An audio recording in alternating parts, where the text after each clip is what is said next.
the birth of an empire. In the heart of Arabia in the year 632 AD, the city of Medina mourned. The Prophet Muhammad had passed away, leaving behind not just a spiritual legacy, but a rapidly expanding movement, the religion of Islam. His followers, bound by faith, now faced an immense challenge. Who would lead them? How would they shape this fledgling empire? This is the story of an empire that would rise, fracture, and be reborn. An empire that would dominate the Islamic world for 5 centuries. The Abbasid Caliphate, the Rashidun Caliphs, the first successors. With the Prophet gone, his closest companions gathered to decide who would take up the mantle of leadership. They did not anoint a king or emperor. Instead, they chose a caliph, God's deputy on earth. The first to take the title was Abu Bakr, a trusted friend of Muhammad. Under his brief but determined leadership, Islam's influence spread across Arabia.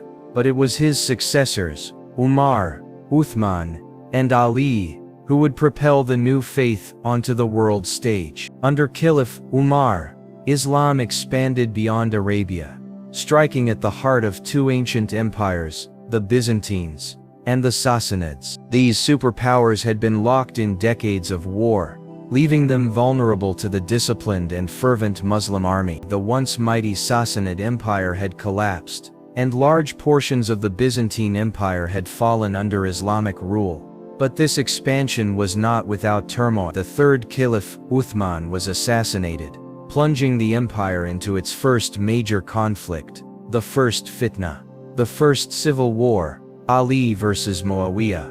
The murder of Uthman led to deep division. On one side was Ali, the Prophet's cousin and son-in-law who had strong support among many Muslims. Opposing him was Muawiyah, the governor of Syria, a relative of Uthman who sought vengeance for his kin. The civil war that followed lasted 5 years, culminating in Ali's assassination. His death marked the end of the Rashidun Caliphate, and the rise of a new dynasty, the Umayyads. The Umayyad dynasty, the birth of an empire. The Umayyad Caliphate expanded the Islamic Empire further, stretching from Spain in the west to Central Asia in the east. They built monumental cities, strengthened their military, and introduced administrative reforms. But beneath this success, cracks began to form. The ruling Arab elite distanced themselves from the masses, and non-Arab Muslims, known as Mawali, were treated as second-class citizens. Despite converting to Islam, they were still required to pay extra taxes, a policy that fueled resentment across the empire. This growing dissatisfaction, combined with factional struggles, laid the groundwork for an uprising that would change the course of Islamic history. The Black Banner rises, the Abbasid Revolution. From the shadows emerged a new force. The Abbasids, a family claiming direct descent from the Prophet Muhammad's uncle, al-Abbas, saw themselves as the rightful rulers of the Islamic world. Their message was simple but powerful. The Umayyads had lost their way, and it was time to return to the true Islam. They gathered support from Persians, Arabs, and discontented Muslims, uniting under a striking symbol, the Black Banner. In 7047 AD, Abu Muslim, a brilliant general and strategist, launched an armed revolt from Khorasan. His forces, made up of seasoned warriors and ideological supporters, quickly overran key Umayyad strongholds. By 750 AD, the decisive battle had arrived. The Battle of the Zab saw the Abbasid army crush the Umayyad forces. Caliph Marwan II, the last Umayyad ruler, fled, but he was eventually hunted down and killed. The Abbasids had won. The old order was gone. A new dynasty was about to rise. Baghdad, the new capital of the Islamic world. With their victory, the Abbasids moved the capital from Damascus to a new, purpose-built city, Baghdad. Unlike the desert strongholds of the Umayyads, Baghdad was chosen for its strategic location, nestled between the Tigris and Euphrates River. Commissioned by Caliph al-Mansur in 7062 AD, the city would become one of the greatest centers of culture, trade, and learning in history. Baghdad was not just a political center, it was a symbol of Islamic Golden Age, a beacon of knowledge, and the heart of an empire that would soon stretch from Spain to the borders of China. Harun al-Rashid and the Golden Age. By the end of the 8th century, the Abbasid Caliphate had firmly established its rule. At its heart was a city unlike any other, Baghdad, the jewel of the Islamic world. Founded in 7062 AD by Caliph al-Mansur, Baghdad was designed as the perfect capital, a place of administration, commerce and culture. It would soon become the most advanced city of its time, a beacon of knowledge and prosperity. But it was under one ruler that Baghdad truly flourished, a caliph whose name would echo through history and legend. This is the story of Harun al-Rashid and the Abbasid Golden Age. The reign of Harun al-Rashid. In 7086 AD, Harun al-Rashid ascended the throne, ruling over the Abbasid Caliphate at its height. He was young, ambitious, and deeply aware of his empire's power. Legends paint him as the wise and just ruler of 1001 nights, wandering the streets of Baghdad in disguise, ensuring justice was served. While such stories may be romanticized, Harun's reign was indeed a golden age, a time of immense prosperity, cultural flourishing, and military strength. Under his rule, Baghdad became the most influential city on earth. Scholars, merchants, and artists flocked to its markets, libraries, and mosques, bringing ideas from Persia, India, Byzantium, and even China. But Harun's success was not merely cultural. He was also a formidable ruler on the battlefield. Military power and the Abbasid-Byzantine Wars. The Abbasid Caliphate, despite its cultural advancements, was constantly engaged in war. Harun al-Rashid led campaigns against the Byzantine Empire, the Abbasids' longtime rival in the West. In 7082 AD, he personally commanded an army that marched to the very shores of the Bosphorus, forcing the Byzantines to pay an annual tribute to the Abbasids. This tribute symbolized the Abbasid military superiority over the Romans, ensuring the stability of their western frontier. But the Byzantines were not the only challenge Harun faced. To the east, new threats emerged along the Silk Road, and maintaining control over Persia and Central Asia required a strong military presence. Harun expanded the frontier garrisons and fortified key trade routes, ensuring that the vast Abbasid territories remained secure. Baghdad, the intellectual and cultural hub of the world. Baghdad was not just a city of power, it was a city of knowledge. At the heart of this intellectual movement was the Bayt al-Hikmah, the House of Wisdom, a vast library and research institution, established by Harun al-Rashid and expanded under his successor. Here, Greek, Persian, and Indian manuscripts were translated into Arabic, preserving and expanding upon the knowledge of Aristotle, Plato, Hippocrates, and Galen. This knowledge exchange led to breakthroughs in mathematics, astronomy, medicine, and philosophy. One of the most renowned scholars of this era was al-Khwarizmi, a mathematician whose work on algebra would influence modern mathematics for centuries to come. His name would even give rise to the word algorithm. The Abbasids also refined techniques in astronomy, improving star charts and celestial measurements. Scholars like al-Farghani contributed to our understanding of planetary movements, knowledge that would later influence European Renaissance thinkers. In medicine, Muslim physicians developed hospitals, introduced new surgical techniques, and wrote medical encyclopedias that became standard texts in both the Islamic and Christian world. It was a time when science, faith, and philosophy coexisted, fostering an era of learning that rippled across civilizations. Harun al-Rashid's court, splendor and intrigue. Harun's court was one of the most magnificent in history. Envoys from China, India, and even Charlemagne's Frankish Empire brought gifts and sought alliances. Charlemagne, the most powerful ruler in Christian Europe, sent multiple embassies to Baghdad. In return, Harun sent him a dazzling water clock, perfumes, silks, and even a white elephant, named Abul Abbas. But behind the luxury and grandeur, Abbasid politics were a dangerous game. Rival factions vied for influence, and court intrigues shaped the future of the empire. One of the most powerful figures of this time was al-Khizran, Harun's mother, who wielded immense influence over his reign. She was a woman of intelligence, ambition, and political skill, ensuring that her son's rule remained strong. However, Harun's dependence on military leaders and bureaucrats, such as the influential Barmakid family, would lead to one of the most shocking political purges in Abbasid history. The fall of the Barmakids, a shift in power. The Barmakids,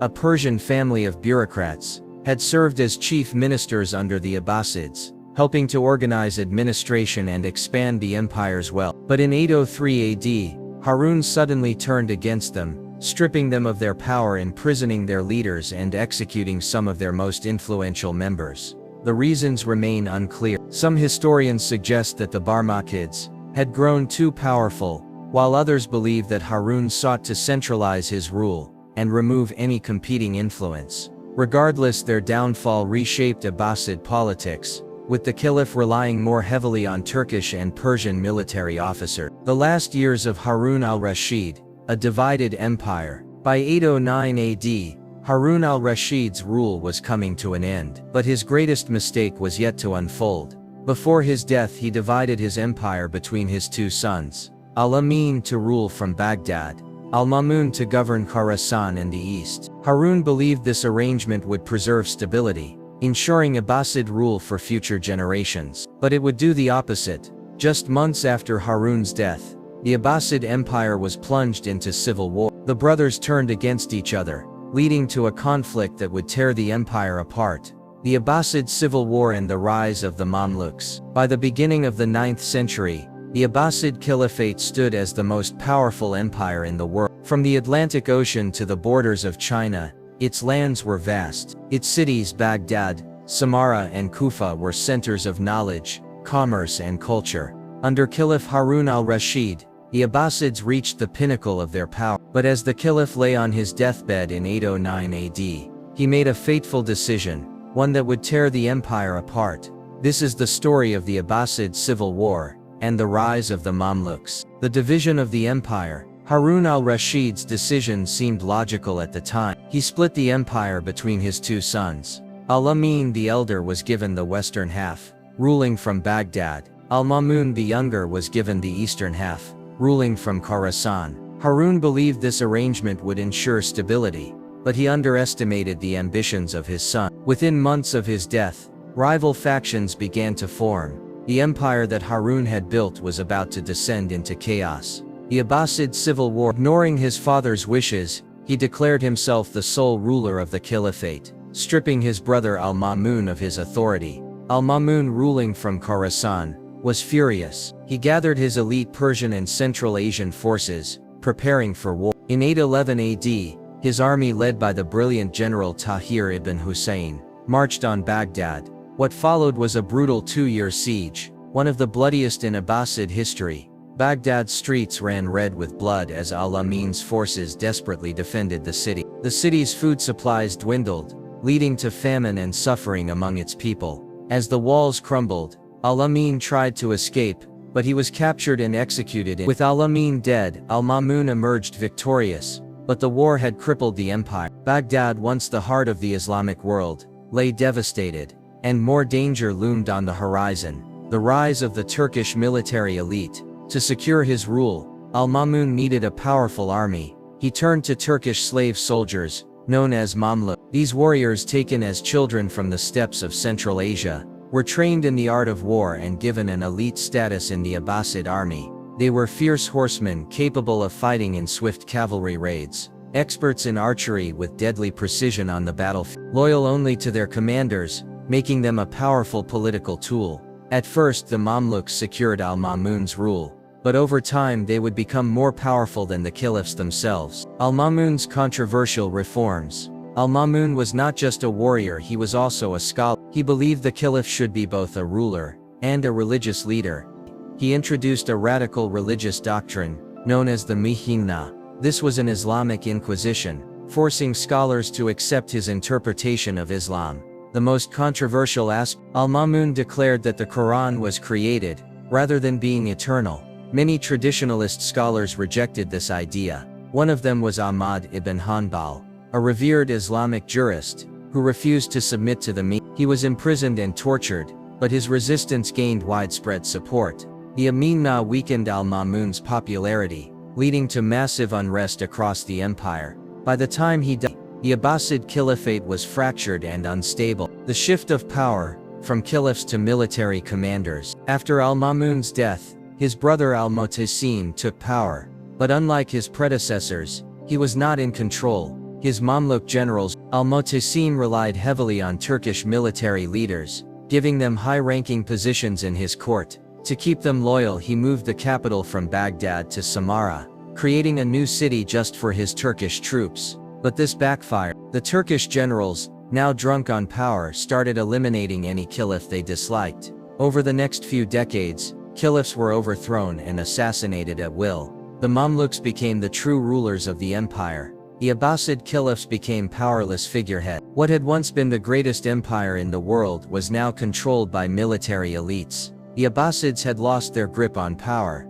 the consequences of fragmented empire. As Abbasid authority weakened, regional governors saw an opportunity. In Persia, the Saffarids and Samanids declared their independence. In Egypt, the Tulunids established a separate rule. In North Africa, the Fatimids rose as a powerful rival caliphate. The Abbasid Empire was breaking apart. The once unified Islamic world was now a patchwork of rival dynasties, each seeking power. The once powerful rulers of the Islamic world were now mere figureheads, their authority confined to Baghdad. Across the empire, independent dynasties ruled in Persia, Egypt, and North Africa. But as these rulers fought amongst themselves, a new threat was emerging from the east, a force unlike any the world had ever seen, the Mongols. And in 1258 AD, they would bring an end to the Abbasid dynasty in a storm of fire, blood and destruction. This is the story of the Mongol invasion and the fall of Baghdad. The rise of the Mongols, a new superpower. The Mongols were nomadic warriors from the heart of Central Asia. Led by Genghis Khan, they had already conquered China, Persia and Central Asia. Their armies were unstoppable, a combination of speed, discipline and brutal warfare. The Mongols first made contact with the Islamic world, destroying the Khwarezmian Empire in Persia. Entire cities were razed to the ground, their populations massacred. But the Abbasids, believing their capital was untouchable, ignored the Mongol threat. This would prove to be a fatal mistake. Hulagu Khan and the March on Baghdad, 1257 AD.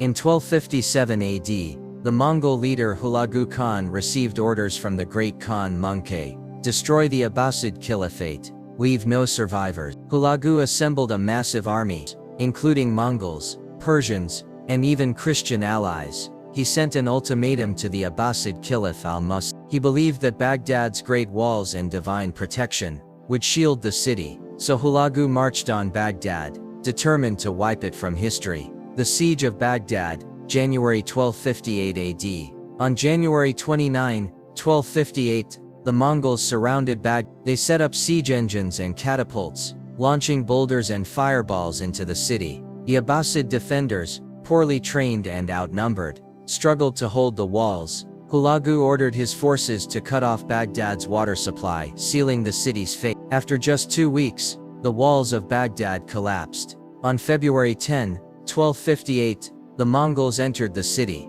What followed was one of the greatest massacres in history, the destruction of Baghdad, a city in flames. For 7 days the Mongols burned, looted and slaughtered. The grand libraries, including the legendary House of Wisdom, were destroyed. Priceless manuscripts, containing centuries of knowledge, were thrown into the Tigris River. It is said that the river ran black with ink and red with blood. The Mongols showed no mercy. Men, women and children, as many as 200,000 people were killed. Even the caliph himself was not spared. The death of the last Abbasid caliph. The Mongols had a superstition. They believed that spilling royal blood would bring bad luck. So instead of executing al-Mu'tasim with a sword, they wrapped him in a carpet and trampled him to death under horses. The last Abbasid caliph of Baghdad was dead. The caliphate, an empire that had lasted over 500 years, was Baghdad, once the greatest city of the Islamic world, lay in ruins. The aftermath. The Islamic world in shock.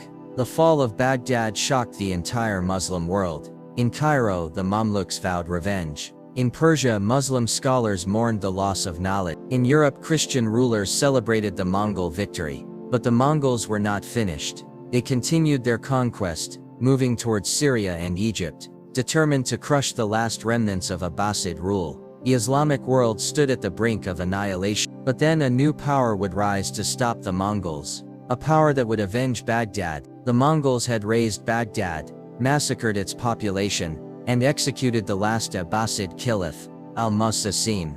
For the first time in over 500 years, the Islamic world had no recognized caliph. But as the Mongol Empire expanded westward, one Muslim power refused to submit. A warrior class that had risen from slave soldiers to rulers. The Mamluks of Egypt. This is the story of the rise of the Mamluks, and the restoration of the Abbasid Caliphate. In Cairo, who were the Mamluks? The Mamluks were a unique warrior class. Originally slave soldiers, they had been taken from the Caucasus, Central Asia and the Turkic steppe as children, then trained in warfare, horsemanship and leadership. Fierce cavalry warriors, deadly archers, elite guards and commanders. Under the Ayyubid Sultanate, the Mamluks had served as military elites, but by 1250 AD, they had seized power, establishing their own dynasty in Egypt. Now as the Mongols advanced towards Syria and Palestine, the fate of the Islamic world rested in their hands. The Mongol advance, the road to Ain Jalut.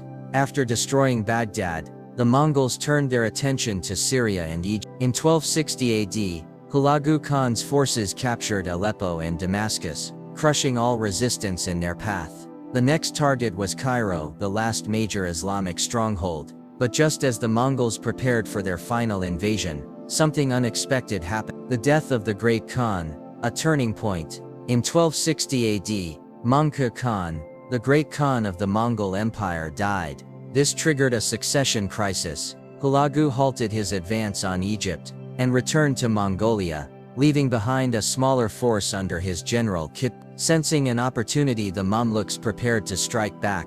The stage was set for one of the most important battles in Islamic history, the Battle of Ain Jalut. The Battle of Ain Jalut, 1260 AD. The Mongol defeat. The Mamluk Sultan, Saif al-Din Qutuz, led his forces into the hills of Ain Jalut, waiting for the Mongols to arrive. Kitbuka, leading the Mongol army, believed the Mamluks were no match for Mongol strength. But the Mamluks had a plan. The battle begins. The Mongols charged first, their cavalry thundering across the battlefield. The Mamluks feigned retreat, drawing the Mongols deeper into the valley. Once trapped, Mamluk reinforcements ambushed the Mongols from both flanks. The battle turned into a massacre. For the first time, a Mongol army was completely defeated on the battlefield. Kitbuka was captured and executed. The Mongols had suffered their first major defeat, and the myth of their invincibility was shattered. The Mamluks had saved Cairo, Mecca and the heart of Islam from Mongol destruction.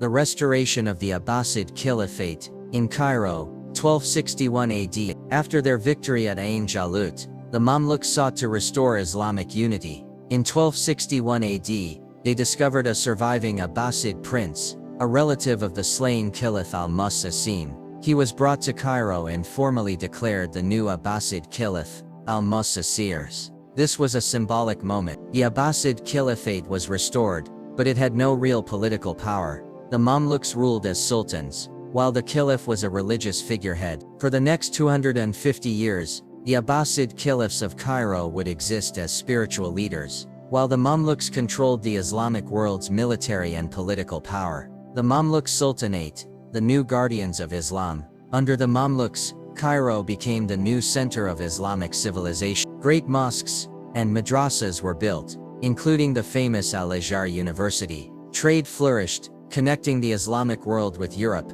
Africa and Asia. Scholars, poets and scientists found refuge in Egypt and Syria, preserving the knowledge of the Abbasid Golden Age. Though the Abbasid caliphs held no real power, they provided legitimacy to Mamluk rule, ensuring the continuation of the Islamic tradition. The Mamluks would remain the dominant force in the Middle East, but they too would one day face their own downfall. The Ottoman conquest and the end of the Abbasid Caliphate. For over 250 years, the Abbasid Caliphate had survived in Cairo, not as rulers but as spiritual figureheads under the protection of the Mamluk Sultan. The Mamluks had defended the Islamic world, defeating the Mongols at Ain Jalut, and ruling over Egypt, Syria and the Hijaz. But as the 16th century began, a new power emerged, one that would reshape the Middle East forever, a power that would bring about the final end of the Abbasid Caliphate. The Ottoman Empire. The rise of the Ottomans, a new Islamic superpower. In the early 14th century,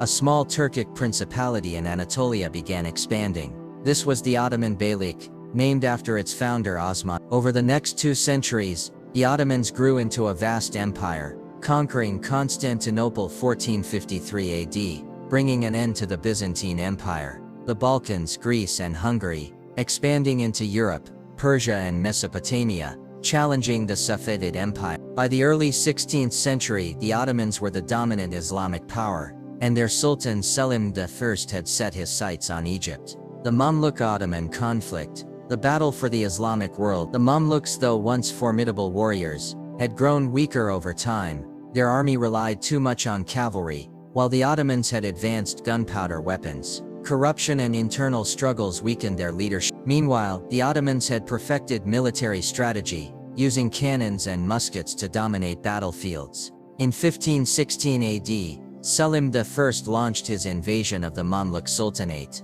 The decisive Battle of Marj Dabik, near Aleppo, saw the Mamluk army crushed by the Ottoman artillery. The Mamluk Sultan Qansa ad-Ghori was killed in battle, and within months the Ottomans had taken Syria and Palestine. Only Cairo remained. The fall of Cairo, the end of the Mamluks. In 1517 AD, the Ottoman army reached Cairo, facing the last Mamluk resistance. At the Battle of Ridania, the Ottomans overpowered the Mamluks, capturing the city and ending the Mamluk Sultanate. The last Mamluk Sultan, Tuman Bey II, attempted to rally a final defense, but he was captured and executed by hanging outside the gates of Cairo. With the Mamluks defeated, Selim I entered Cairo as the new ruler of the Islamic world, and then he turned his attention to the Abbasid Caliphate. The last Abbasid Caliph, the transfer of authority. For centuries, the Abbasid Caliphs of Cairo had been seen as spiritual leaders, a symbol of Islamic unity, though they held no real power. Selim I, now the undisputed ruler of the Islamic world, saw an opportunity. In 1517 AD, the last Abbasid Caliph al-Mu'tadid III was forced to abdicate. In a formal ceremony, the Caliph handed over the mantle of the Prophet Muhammad, the sword of the Prophet Muhammad. With this act, Selim I declared himself Caliph of Islam, merging the title with the Sultanate of the Ottoman Empire. For the first time in 900 years, the title of Caliph was no longer held by the Abbasid family. The Abbasid Caliphate had officially ended. The Ottoman Caliphate, a new era begins. With the fall of the Abbasids, the Ottomans became the dominant rulers of the Islamic world. Selim I and his successors expanded the empire further, controlling Mecca, Medina and Jerusalem. The Ottomans adopted the title of Caliph, claiming to be the rightful leaders of the Muslim world. Istanbul, not Baghdad or Cairo, became the new center of Islamic power. For the next 4 centuries, the Ottoman Caliphate would rule over much of the Islamic world, shaping its future in profound ways. But though the Abbasids were gone, their legacy would live on. The Abbasid legacy, a civilization that changed the world. Though their empire had fallen, the Abbasids left behind a remarkable legacy. The Golden Age of Islam. The Abbasids transformed Baghdad into a center of learning, preserving Greek, Persian and Indian knowledge. Advancements in science and medicine. Scholars like al-Khwarizmi, Ibn Sina, and al-Razi shaped mathematics, medicine and astronomy. The spread of Islam. Under the Abbasids, Islam spread across Africa, Asia and Europe, influencing art, architecture and culture. Even after their fall, their contributions to civilization endured, influencing both the Muslim and Western worlds for centuries to come. The end of an era. The Abbasid dynasty had come to an end, but their impact on history remained undeniable. From the rise of Baghdad to the Mongol invasion, from the House of Wisdom to the Battle of Ain Jalut, the Abbasids had shaped the course of Islamic and world history. And though their reign had ended, their legacy as one of the greatest dynasties of all time would never be forgotten.